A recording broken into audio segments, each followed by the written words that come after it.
Bom dia, boa tarde, boa noite. Espero que todos estejam bem. Vamos falar sobre o Livro dos Espíritos, a parte 3, capítulo 2, a Lei de Adoração. Esse capítulo eu gosto bastante dele, porque ele traz pelo menos para mim, uma das ferramentas mais importantes assim, na minha vida, que é a oração, né? A prece, a adoração a Deus através da prece é uma das ferramentas, né? E que me ajuda muito no meu dia a dia, que me dá forças aí para a gente continuar na nossa batalha diária, né? Nessa vida que não necessariamente seja tão simples ou tão fácil. Então eu gosto bastante, eu acho que é bem interessante. Espero que vocês gostem também. Então, o Livro dos Espíritos traz que a lei de adoração é a gente se aproximar a Deus, né, o nosso Criador. A gente tentar se aproximar do sentimento, né, da bondade, da perfeição dele. A gente chegar um pouquinho mais perto dele através da adoração, através da gente voltar nossos pensamentos e nossos sentimentos para ele, né? E o Livro dos Espíritos também fala que esse é um sentimento inato, por isso que é uma das leis de Deus, porque todas as sociedades desde sempre tiveram esse sentimento inato de ter uma força, né, uma energia, uma força, uma inteligência, uma causa primária atrás de todos os fenômenos do nosso dia a dia, da nossa vida, da nossa existência, né? E de formas diferentes, claro, a gente teve a época que tinha mais politeísmo, depois a gente caminhou para o monoteísmo, mas que até o que o Livro dos Espíritos fala é que não houve, não há nenhum povo ateu. Assim, a gente pode ter pessoas, né, que escolhem o caminho, né, esse caminho de ser ateus, mas que não, os povos na formação das sociedades, das civilizações, nunca houve um povo ateu, porque isso é um sentimento inato que está dentro de nós. Acho que isso é mais uma escolha ser ateu do que efetivamente, né, algo natural, vamos dizer assim, tá bom? E quais são as formas da gente adorar? Já que a gente tem Deus, né, como o nosso Criador, que nos deu tudo de bom, né, toda a nossa existência para que a gente viva plenamente. E a gente pode adorar Ele através, né, de louvor, então prestigiando, ou ressaltando, ou reafirmando toda a sua perfeição. A gente pode adorar Deus pedindo, né, entendendo que Ele é sendo a causa primária de todas as coisas, é Ele que nos fornecerá aquilo que a gente possa vir a precisar. Então a gente pode pedir, é o que eu mais faço, diga-se de passagem, né? Pedir ajuda, pedir orientação, pedir conforto, pedir paz, né? Pedir fé, pedir esperança, pedir paciência. E a gente pode agradecer, que é o que eu deveria fazer mais, no caso, que é agradecer tudo de positivo que a gente tem na nossa vida, todas as oportunidades, todos as ferramentas que ele nos dá todos os dias, o pão de cada dia, para a gente se tornar pessoas melhores, né?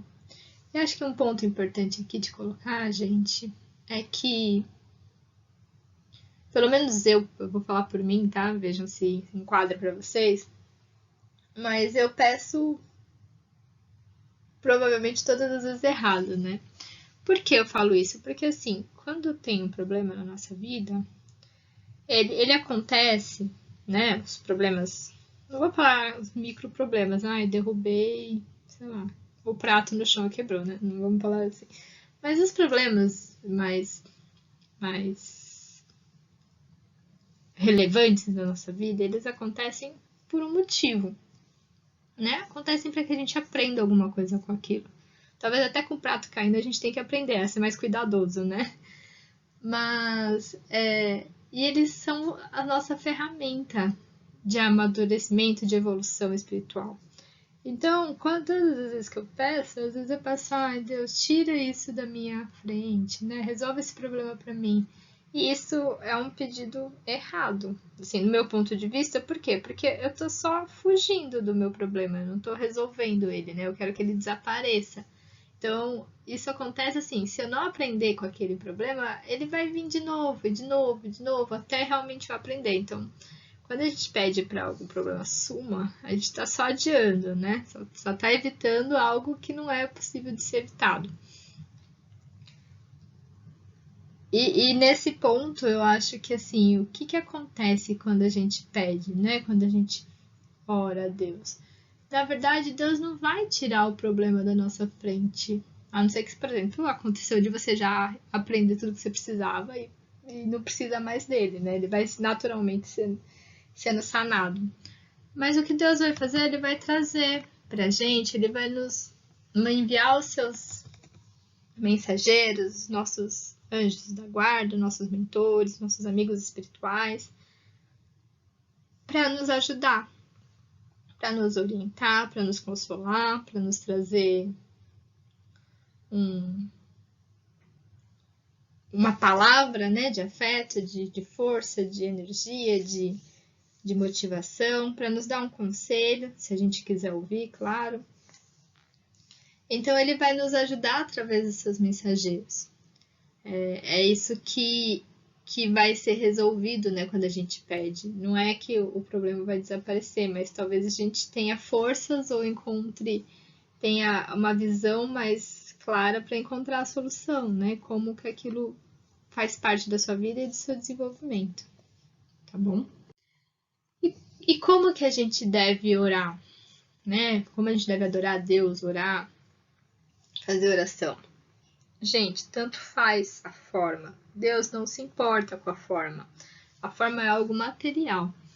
Então, e tanto faz no sentido de tanto faz mesmo. Não é que um formato é pior que o outro. Tanto faz mesmo, assim. Você pode orar para Deus lendo uma oração, você pode orar para Deus cantando, você pode orar para Deus olhando a natureza, você pode orar para Deus deitadinho na sua cama, quietinho, sozinho. Não importa a forma como você ore, que você adore a Deus, que você louve, que você agradeça, que você peça. O importante é que seja de fundo do seu coração, que seja sincero, que seja verdadeiro, né? Isso que é importante. Então, assim, escolha o meio que for melhor para você, para trazer o que está dentro do seu coração da forma mais verdadeira. E isso que vai valer, de fato, para Deus ouvir ou não as nossas preces, tá bom? O que não vale, o que, né, o livro dos Espíritos trouxe vários capítulos e trouxe mais nesse, que não vale é que a gente utilize-se da nossa vida de uma forma inútil, né? Eles usam até esse termo, que é escolher que a nossa vida, o objetivo da nossa vida seja a adoração, o isolamento para Deus, enfim, e não transformar os nossos dias úteis no fazer o bem para o outro. Porque quando a gente não faz o bem, isso já é um mal, tá, gente? Isso é bem claro no livro dos Espíritos e em toda a codificação, né? Tudo que os Espíritos mostram pra gente é que, assim, fora da caridade não há salvação. Então, a gente precisa ajudar o próximo, a gente precisa amar o próximo, ajudar o próximo e fazer o bem. Então, toda oportunidade que você deixa de fazer o bem é um mal. Então, de novo, a gente adorar a Deus é sempre positivo, mas não se você fizer só isso da sua vida, tá bom? Vamos viver e ajudar os nossos irmãozinhos aí que precisam mais que a gente. E a gente pode orar para o outro? Faz efeito se a gente orar pelo outro? Se a gente faz, tá, gente? Faz muito efeito, sim. como eu comentei, quando a gente ora, a gente recebe, né? Se a gente orar com fervor, orar com coração de verdade, com humildade, Deus vai ouvir nossas preces e vai mandar para os seus mensageiros, os seus trabalhadores, para nos ajudar naquilo que a gente precisar. A gente sempre vai receber conforto. Quando a gente ora para o outro, a gente está fazendo isso pelo outro, né? A gente está pedindo que Deus, né, envie as boas energias, a força, a fé para o outro. E o outro vai receber aquilo, né? Vai receber quanto? Quanto ele tiver passível, quando ele tiver aberto para receber. É claro, né? Que você que está fazendo essa oração, você já se conectou com a espiritualidade. E o outro, naquele momento, ele não está. Então, depende dele também querer estar, né? Querer receber essa ajuda, querer receber esse conforto, esse afeto. Então, vai ajudar sim o outro, os espíritos vão ser, né? Os nossos amigos benfeitores aí do espaço vão ser encaminhados, né? Para ajudar o outro e o outro vai receber essa ajuda se ele quiser, se ele estiver aberto para isso, tá? E nesse sentido, até assim, é um ato de amor, né? Você orar pelo outro. Então, não tem nada de errado e ainda é super positivo, né? O máximo que pode acontecer é o outro não querer receber essa ajuda, mas você vai ter já se conectado, você vai estar melhor, você pode até conseguir, por exemplo, com essa conexão, encontrar, né, buscar formas de ajudar o outro até fisicamente, né, se for o caso dessa ajuda. Então, toda a energia positiva da prece, ela é muito benéfica mesmo. E nesse ponto, é importante, que eu até coloquei aqui, que eu acho que exemplo, deixa bem claro isso, esse trechinho que está lá nesse capítulo, que ele fala o seguinte: possuímos em nós mesmos, pelo pensamento e a vontade, um poder de ação que se estende além dos limites da nossa esfera corporal. Então, para ficar bem claro, os livros dos Espíritos deixam assim, gente, a prece, a adoração a Deus, a gente expandir o nosso pensamento para ajudar o próximo, para nos ajudar a buscar forças, ela tem sim poder, né? Ela tem impacto, ela vai ajudar sim. A gente tem um poder de ação com isso, tá? Então utilizem bastante da prece, assim. Sempre que vocês precisarem, tá com uma dificuldade no trabalho, com um chefe chato, com um colega de trabalho que não é tão colega. Para, um minutinho, vai no banheiro, faz uma oração, pede calma, pede força, pede fé, que vai vir. Pode ter certeza que vai vir. Se você pedir com o intuito de resolver as coisas para o melhor para todos, vai vir ajuda. Tenho certeza disso, assim, é uma coisa que eu não tenho dúvida, vai vir ajuda, tá? Então, utilizem-se bastante da prece. Utilizem-se dessa ferramenta de conexão, né, com Deus, com a superioridade, com a perfeição, com o nosso Criador, nosso Pai Celestial. E esse capítulo ele traz também algumas curiosidades que eu acho interessante até, que não está mais no nosso dia a dia, vamos dizer assim, mas acho que é interessante a gente entender como as coisas, né, funcionaram, como aconteceram, para a gente entender tudo. Né? Então ele traz um pouquinho da explicação do politeísmo, traz também o que ele imagina sobre sacrifícios, sobre as guerras santas, traz algumas visões disso, né? E eu achei bem interessante, pelo menos para mim, a interpretação disso. Assim. Vamos lá. Por que existiam tantos deuses, né? Por que existiam as religiões politeístas se a gente acredita num Deus único hoje? Porque a humanidade, ela foi evoluindo, né? Aos poucos a gente foi entendendo que o trovão não é algo místico, algo divino, ele é um fenômeno da natureza. Mas antes da gente entender isso, era algo, assim, surreal, né? De onde que vem esse brilho no céu, esse barulho? Parecia algo divino, porque era algo que não era explicável. Então, no início da humanidade, quando a gente não tinha ainda explicação para vários fenômenos da natureza, os homens, pela necessidade de explicar coisas que eles não conseguiam explicar, eles usaram, né, as divindades e criaram várias divindades. Outra fonte de várias divindades, né, do politeísmo também são até mesmo as manifestações espíritas, né? Então, quando elas sempre existiram e quando elas ocorriam mais lá no passado e não existia ainda, né, a explicação do que era isso que hoje a gente tem através do espiritismo, era se imagina uma manifestação física com fenômenos físicos ou alguém, uma manifestação de espírito muito evoluído moralmente ou muito evoluído intelectualmente, que trouxe, né, que trazia ali pontos de vistas muito diferentes, novos e revolucionários. Para eles, essas manifestações eram inexplicáveis, né, e divinas, porque eram coisas que estavam fora da capacidade deles de explicar. Então, por isso que tinham tantas, e daí construíram altares, fizeram as oferendas, né? E tem até os sacrifícios para esses deuses. Que quando se a gente, por exemplo, pegar os deuses egípcios e fizer uma revisãozinha aí das características deles, ou dos gregos, né?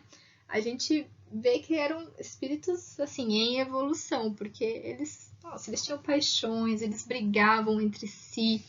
Era o caos, né? Aquele Olimpo, aquele mundo dos deuses era caótico, assim. Um brigava com o outro, matava o outro, traía o outro. A gente vê bastante características aí do desenvolvimento, né? Da espiritual, ainda em processo desses espíritos. E tanto que a humanidade estava, né? Então eles nem sabiam como adorar os deuses direito. Então eles faziam oferendas, faziam sacrifícios, que a ideia era mostrar como eles amavam a Deus ou os deuses através de algo, dando algo que era importante para eles, né? Então, por exemplo, em algumas religiões, algumas culturas, povos, era o maior prestígio da vida da pessoa ser escolhida para ser sacrificada, né? Porque ela ia agradar os deuses, né? Por exemplo. Então, assim, nesse ponto, o Espiritismo até fala, olha, gente, e o livro dos Espíritos, sacrifício não faz sentido, não queremos, Deus não gosta disso, não precisa. Mas naquele momento foi feito porque era o momento da evolução da sociedade, era aquilo que eles imaginavam que era certo. Como a gente algum dia imaginou que a Terra era plana e não é mais, né? Espero que todos estejamos de acordo com isso, e a gente vai evoluindo. Então, assim, a intenção não era ruim. Então, uma vez que a intenção não era ruim, ela não é tão criticada, tão, né, horrível como assassinar. E daí a gente vem com um outro ponto, que daí eu acho que é um pouquinho mais crítico, que, por exemplo, são as guerras santas, né? Porque tudo bem, lá atrás existiu o sacrifício em nome de Deus, mas ninguém tinha vindo aqui para a nossa sociedade falar que, na verdade, Deus era o Deus do amor, da bondade. Quando a gente vai para as Guerras Santas, a gente já tinha isso, né? Jesus já tinha vindo e vários outros emissários já tinham vindo falar que a lei de Deus, a lei do universo, é a lei do amor. E mesmo assim, nossos queridos antepassados, ou até mesmo nós, né? Matamos em nome de um Deus do amor, né? Então teve a Guerra Santa, teve muitos assassinatos que ocorreram em nome de Deus, né? Para defender a religião de Deus. E não existe a religião de Deus, tá, gente? Não é nem o espiritismo, não é nem o catolicismo, não é nem qualquer uma religião que exista no universo, porque todas as religiões, elas são, no final, formas de adorar o nosso Criador, né? A força suprema atrás de tudo que acontece com a gente. Então, todas elas são em essência é igual. Elas mudam no formato, e de novo, Deus não tá tão preocupado com o formato. Contanto que a gente tente ser pessoas melhores, que a gente evolua, isso vai acontecer, né? E todas as religiões têm um fundo moral, né? Que pode ser um pouquinho diferente uma das outras, porque estão em momentos diferentes, mas todas têm um fundo moral.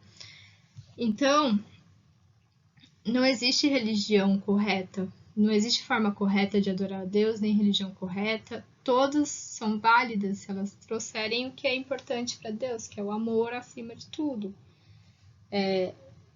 E se a gente ama que a gente cumpre aquilo, né, que ele ensinou pra gente, que é amar o próximo, a gente não pode, de forma alguma, lutar, humilhar, matar,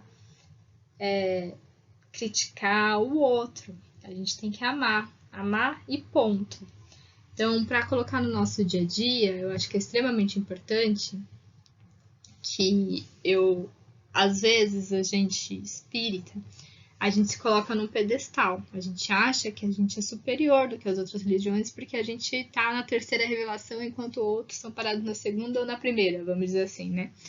E não é isso, gente. Na verdade, não existe superioridade nenhuma em nenhuma religião. O que existe é evolução moral e espiritual de cada um. Então, o que adianta eu ser espírita e ser uma pessoa horrível? Como que a gente mesmo comentou que tem ateus que são pessoas maravilhosas, entendeu? Então, a religião, ela não é uma forma de segregar ou de hierarquizar as pessoas, tá? Todas as religiões são positivas, todas as religiões têm seu momento, sua função, e todas elas existem junto com Deus no amor ao próximo. Então, a gente nunca deve desrespeitar, denegrir, humilhar, falar mal de nenhuma pessoa de nenhuma outra religião, tá? Eu acho que esse é um ponto importante para a gente frisar aqui. E o que nos faz ser pessoas melhores é o nosso amor ao próximo. Então, não importa qual religião eu tenha, se eu for uma pessoa que ama o próximo, que pratica a caridade da sua forma mais plena, que coloca o outro no seu mesmo, né, no mesmo patamar, todo mundo igual, que é a lei da igualdade, que é outra que a gente já falou, isso sim que faz com que Deus fique feliz, que ele goste da forma como a gente adora ele, né, que é ajudando ao próximo. Essa é a forma que nós devemos adorar o nosso Deus, nosso Criador, amando o nosso irmão como a nós mesmos. Obrigada, gente.